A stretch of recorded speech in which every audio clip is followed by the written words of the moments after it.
India's competitiveness in the global seafood market, I propose to reduce BCD from 30% to 5% on frozen fish paste, surimi, for manufacture and export of its analog products. I also propose to reduce BCD from 15% to 5% on fish hydrolysates for manufacture of fish and shrimp feed. In July 2024 budget, to promote development of domestic MROs for aircraft and ships, I had extended the time limit for export of foreign origin goods that were imported for repairs from 6 months to 1 year and further extendable by 1 year. I now propose to extend the same dispensation for railway goods.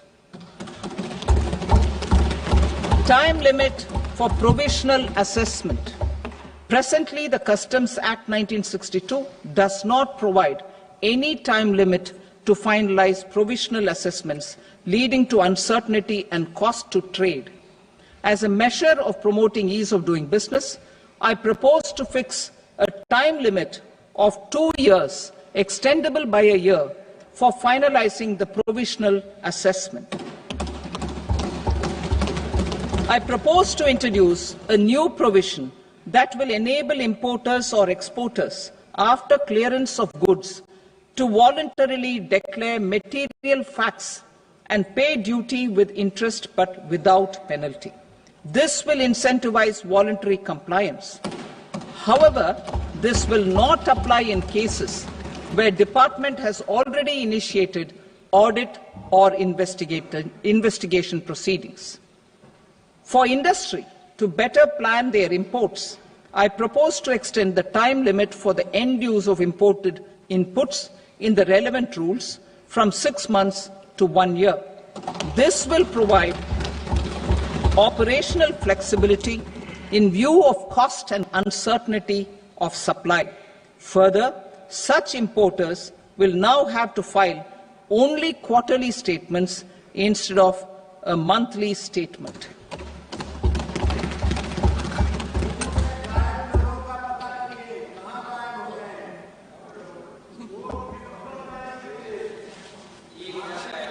I now come to my direct tax proposals. In Part A, I have briefly underlined taxation reforms as one of key reforms to realize our vision of Vikasit Bharat. In respect of criminal law, our government had earlier ushered in Bharatiya Nyaya Sanhita, replacing Bharatiya Danda Sanhita.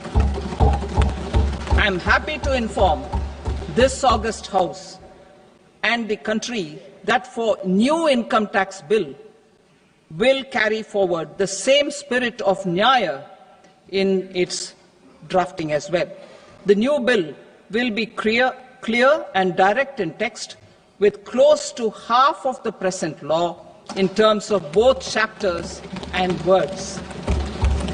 It will be simple to understand for taxpayers and tax administrators, leading to tax certainty and reduced litigation. Reforms, however, are not a destination. They are means to achieve good governance for our people and economy. Providing good governance primarily involves being responsive.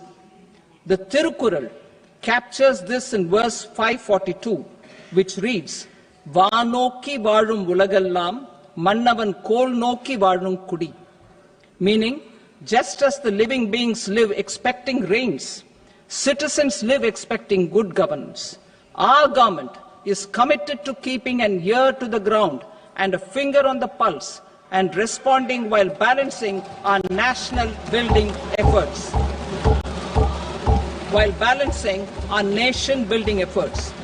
The following measures will detail just how our government will, under the guidance of PM Modi, has taken steps to understand and address.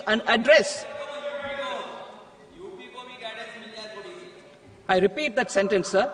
The following measures will detail just how our government, under the guidance of PM Modi, has taken steps to understand and address the needs voiced by our citizens My tax proposals are guided by this spirit. The objectives of my proposals are as follows. Personal income tax reforms with special focus on middle class. Rationalization of TDS and TCS for easing difficulties. Encouraging voluntary compliance. Reducing compliance burden. Ease of doing business, employment and investment.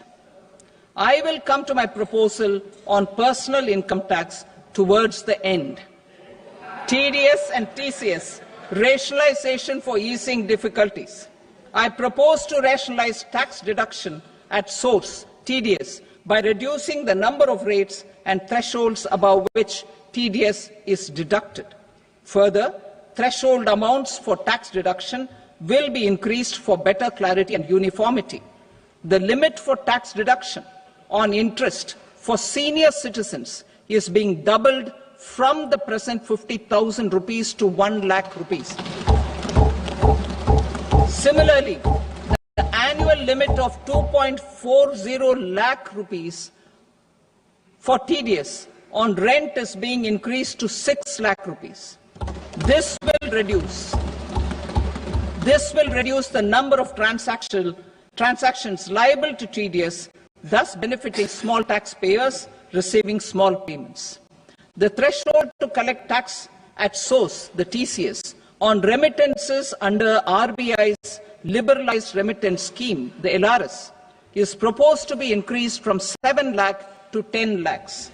I also propose to remove TCS on remittances for education purposes, where such remittances is out of a loan taken from a specified financial institution. Both TDS and TCS are being applied on any transaction related to sale of goods. To prevent such compliance difficulties, I propose to omit the TCS. I also propose that the provisions of the higher TDS deduction will now apply only in non-PAN cases. In July 2024, the delay for payment of TDS up to the due date of filing statement was decriminalized. I propose to provide the same relaxation to TCS provisions as well. The government under the leadership of Prime Minister Modi believes in Sabka Saath, Sabka Vikas, Sabka Vishwas and Sabka Prayas. In line with this, we brought in updated return facility in 2022 for voluntary compliance by taxpayers who had omitted to report their